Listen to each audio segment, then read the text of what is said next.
अब यहाँ हम इस चित्र के माध्यम से समझेंगे। यहाँ हमने चित्र के माध्यम से पूरी प्रक्रिया को समझाया है कि किस प्रकार एक कोशिकीय जाइगोट जो होता है, जो निषेचन के बाद बनता है अंडवाहिनियों के एम्पुला भाग में, वो किस प्रकार लगातार विदलन के द्वारा विभाजित होकर, अर्थात लगातार समसूत्री कोशिका विभाजन से विभाजित होकर और विभिन्न भ्रूणीय अवस्थाएं बनाता है, जिनमें मोरूला, ब्लास्टूला और फिर आगे चलकर गैस्टूला बनती है। और किस प्रकार जो ब्लास्टूला या कोरक कुटी होती है वो यहाँ यूट्रस की दीवार से आप देख रहे हैं ये चिपक जाती है। इस क्रिया को ही हम रोपण कहते हैं। तो यहाँ इस पूरी प्रक्रिया को हमने डायग्राम के माध्यम से समझाया है। तो देखते हैं, हमने कहा कि फर्स्ट विदलन निषेचन के 30 घंटे बाद होता है। कितने घंटे बाद? 30 घंटे बाद। जैसे ही यहाँ पर निषेचन होता है उसके लगभग 30 घंटे बाद फर्स्ट विदलन होता है। और मानव में फर्स्ट विदलन का जो तल है वो मेरिडोनियल या रेखांशित तल होता है। रेखांशित तल आप देख रहे हैं यहाँ पर, ये फर्स्ट जो विदलन है वो रेखांशित तल होता है, जिसमें जो निषेचित अंडा है वो 2 सेल्स में डिवाइड हो जाता है। उसके बाद आप देख रहे हैं सेकंड विदलन निषेचन के लगभग 60 आवर अर्थात 60 घंटे बाद होता है, जबकि तीसरा विदलन निषेचन के 72 घंटे बाद होता है। दूसरा जो विदलन है उसमें भी, सेकंड विदलन में भी मेरिडोनियल विभाजन होता है, विभाजन तल, लेकिन 90 डिग्री के कोण पर होता है। और उसके बाद 4 सेल्स बनती हैं। यहाँ आप देख रहे हैं 4 कोशिकाएं बनेगी। तीसरा जो विदलन तल है वो निर्धारित नहीं होता है, वो अनिर्धारित होता है और अनिश्चित होता है। और उसके बाद चूंकि लगातार तेजी से रैपिडली विभाजन होते हैं, इसलिए वहां विदलन तल निर्धारित नहीं होते हैं। केवल पहला मेरिटोनियल होता है, दूसरा मेरिटोनियल होता है, दोनों 90 डिग्री पर होते हैं। इसके बाद आप देखते हैं कि जब सेकंड और थर्ड विदलन हो जाता है तो यहाँ आप देख रहे हैं फर्स्ट विदलन के बाद 2 सेल बनती हैं, सेकंड विदलन के बाद 4 सेल बनती हैं, 4 सेल स्टेज आप देख रहे हैं। और थर्ड विदलन जब होता है तो उसके बाद 8 सेल्स की जो है यहाँ पर जो बहुकोशिकीय रचना बनती है एक गोल गेंद के समान। और फिर इसके बाद 8 सेल के बाद फोर्थ जब विदलन होता है तो 16 सेल हो जाती हैं। और इस 16 सेल की ठोस अवस्था को, यानी जो गेंद के समान जो अवस्था है बहुकोशिकीय, दैट इज मोरूला, अर्थात इसको हम हिंदी में तूतक कहते हैं। तो यहाँ आप देख रहे हैं कि विदलन के बाद मोरूला बनता है। विदलन के बाद क्या बनता है? मोरूला बनता है। और मोरूला आप जानते हैं, मोरूला को हम हिंदी में तूतक कहते हैं। ये शब्द जो आया वो सहतूत से बना है। तूतक शब्द शहतूत से बना है। जिस प्रकार आप देखते हैं शहतूत की जो फली होती है उसमें आप देखते हैं इस तरह से गोल गोल इस प्रकार से उभार होते हैं। देखा, शहतूत की जो फली होती है जिसमें हमने देखा था कि कैटकिन प्रकार का क्या होता है, पुष्पक्रम होता है, तो वहां पर उभार होते हैं छोटे छोटे। बिल्कुल ऐसे ही कोशिकाओं के उभार इस मोरूला पर होते हैं, इसलिए इसको तूतक कहते हैं। और इसको हम सीताफल के समान भी कह सकते हैं। जैसे सीताफल होता है उसके बाहर की तरफ आपने देखे होंगे उभार होते हैं, इसी प्रकार से ये जो है मोरूला है वो एक प्रकार से सीताफल के समान एक ठोस गेंद के समान संरचना होती है। मोरूला 8 से 16 कोशिकीय, ध्यान रखना, मोरूला जो है वो 8 से 16 कोशिकीय ठोस गेंद के समान रचना होती है। और मोरूला के निर्माण की जो प्रोसेस है उसको हम मोरूलेशन या तूतक भवन कहते हैं। मोरूला के निर्माण की प्रक्रिया को मोरूलेशन या तूतक भवन कहते हैं। निषेचन के लगभग 3 से 4 दिन बाद, ध्यान रखना, निषेचन के 3 से 4 दिन बाद मोरूला तैयार हो जाता है। ये जो मोरूला पूरी तरह से कंप्लीट हो जाता है 3 से 4 दिन में। निषेचन के बाद आप देख रहे हैं यहाँ पर ये मोरूला कंप्लीट हो गया है। यहाँ से हम चले जाइगोट से और यहाँ पर आ जाते हैं, तो तीसरे से चौथे दिन जो है मोरूला बनकर तैयार हो जाता है। इसके बाद आप देखते हैं विदलन जब तक चलता है ये बहुत इंपॉर्टेंट थिंग्स है। विदलन जब तक चलता है तब तक निषेचित अंडे यानी निषेचित अंडा अर्थात जाइगोट के चारों ओर यहाँ पर क्या है, ये जोना पेलुसुडा, जेपी का अर्थ है यहाँ पर जोना पेलुसुडा पाई जाती है, जो भ्रूण को गर्भाशय के अन्यंत्र रोपण से बचाती है।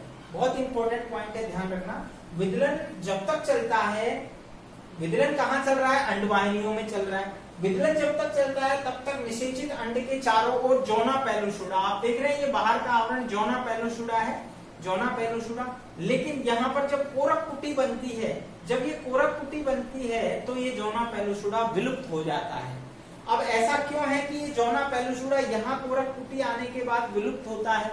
ऐसा इसलिए होता है क्योंकि जोना पेलुसुडा जो होता है वो एक ऐसा आवरण है निषेचित अंडे के ऊपर जो इसे यहाँ पर यानी यूट्रस के अलावा किसी अन्य भाग में रोपित होने से रोकता है, बचाता है। जब तक जोना पेलुसुडा इस पर है तब तक ये इस दीवार से कहीं भी अटैचमेंट नहीं होगा, अर्थात इसका महत्व ये है कि ये गर्भाशय के अलावा अन्यत्र कहीं भी रोपण से बचाएगा, क्योंकि जैसे ही ये यूट्रस में आएगा तभी जाके जोना पेलुसुडा इसके चारों ओर से हटेगा और तभी ये जो है यहाँ पर प्लेसेंटा का निर्माण करके रोपित होगा। तो रोपण से, अन्यत्र रोपण से बचाती है, केवल गर्भाशय में ही रोपण होता है। तो जोना पेलुसुडा इसको अंडवाहिनियों में या अन्य किसी जगह पर रोपित होने से बचाती है। नेक्स्ट, कोरक पुटी बनने के बाद जोना पेलुसुडा विलुप्त हो जाती है। तो ध्यान रखना, जब ये कोरक पुटी बन जाती है, नेक्स्ट है इसके बाद वाली जो अवस्था है, तब जोना पेलुसुडा उससे अलग हो जाती है यानी टूट जाती है। तो अब बात करते हैं हम कोरक पुटी की यानी ब्लास्टोसिस्ट। तो ब्लास्टोसिस्ट जो है वो निषेचन के 5 से 6 दिन बाद बनती है। ध्यान रखना, जैसे ही आगे बढ़ते हैं हम तो 5 से 6 दिन पर आकर क्या बन जाती है, कोरक पुटी बन जाती है। और कोरक पुटी के निर्माण की क्रिया को ही हम कोरक भवन या ब्लास्टुलेशन कहते हैं। अब ब्लास्टुलेशन क्या है, एक प्रकार से जैसे ही हमने बात की कि जो मोरूला है, मोरूला जो है जो ठोस गेंद के समान संरचना है, उसमें आगे क्या होता है, इसमें और कोरक पुटी में अंतर केवल इतना है कि ये ठोस गेंद के समान संरचना है और 16 सेल है यहाँ पर आप देख रहे हैं। और इसके बाद जैसे ही विभाजन होगा तो 16 से क्या होगा, 32 कोशिकीय अवस्था बनेगी। और साथ ही साथ यहाँ पर जब ये 16 अवस्था की होती है तभी यहाँ पर जो 8 कोशिकाएं हैं वो अंदर की ओर एक गुच्छा बनाती हैं जिसे अंतः कोशिकीय समूह कहते हैं, जबकि बाहर की तरफ एक आवरण होता है जो कि ट्रोफोब्लास्ट कहलाता है। तो 8 कोशिकाएं बाहर की तरफ विभाजन करती हैं, 8 कोशिकाएं अंदर की तरफ होती हैं। अंदर वाली सेल अंतः कोशिकीय समूह कहलाती है जो आगे चलकर भ्रूण का निर्माण करेंगी, जबकि जो बाहर वाली जो कवरिंग सेल है वो ट्रोफोब्लास्ट जो आगे चलकर भ्रूण को पोषकोरक बनाती है यानी भ्रूण को पोषण प्रदान करेंगी। इसके अलावा यहाँ आप देख रहे हैं कि यहाँ पर प्लेसेंटा का निर्माण शुरू हो जाता है।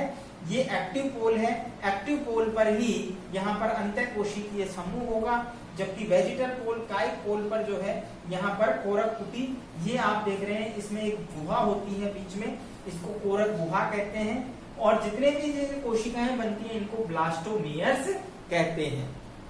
ध्यान रखना, ये कोशिकाएं जो होती हैं वो ब्लास्टोमियर्स कहलाती हैं। तो यहाँ आपने देखा कि इस अवस्था में आके जोना पेलुसुडा विलुप्त हो जाता है और ये 5वें 6ठे दिन आकर जो है कोरक पुटी बनकर तैयार हो जाती है। अब इस कोरक पुटी का जो एक्टिव पोल है वो यहाँ पर यूट्रस की दीवार से अटैचमेंट होकर जुड़कर जो है यानी चिपक जाता है। इस क्रिया को हम कहते हैं रोपण। और मानव में रोपण की जो क्रिया है वो लगभग 5 निषेचन के 5वें से 6ठे दिन जो है पूर्ण होती है। और रोपण के बाद जो है हम ये कहते हैं कि प्लेसेंटा का निर्माण होना शुरू हो जाता है और जो है भ्रूण जो है आगे की जो प्रावस्था है उसमें जो है आ जाता है, जिसको हम कहते हैं गैस्ट्रुलेशन। तो देखते हैं आगे की जो प्रक्रिया है उसमें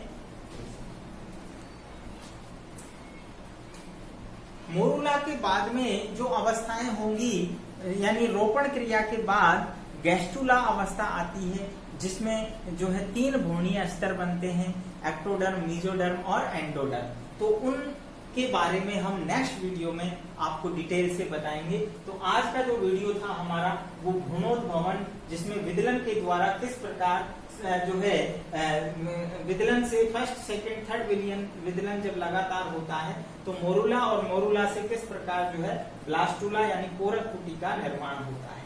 one thing is more important, ध्यान रखना जो आपने नोटिस किया है कि यहाँ पर मानव के अंदर जो रोपण की क्रिया है वो कोरक कुटी अवस्था में होती है और ये एक रिंग के समान स्ट्रक्चर होती है, जिसमें आप देख रहे हैं जैसे अंगूठी में एक नग लगा होता है तो उसके समान ये अंतःकोशिकीय गुच्छ है और ये खाली स्थान है।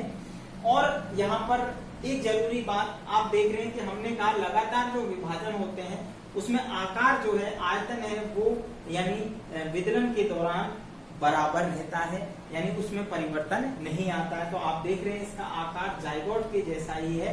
यहाँ जाइगोट से 1 कोशिकीय से 2 कोशिकीय, फिर 4 कोशिकीय, 8 कोशिकीय, 16 और 16 के बाद फिर 32 कोशिकीय, इस प्रकार अवस्थाएं बनती है। तो देखते रहिए लगातार, ठीक है। यहाँ हमने डायग्राम के माध्यम से आपको समझाया। हम यहाँ से जाइगोट से चले थे और लगातार विभाजन के बाद यहाँ यूट्रस के अंदर आकर कोरक कुटी जो है रोपित हो जाती है। आगे की अवस्थाएं हम नेक्स्ट वीडियो में बताएंगे।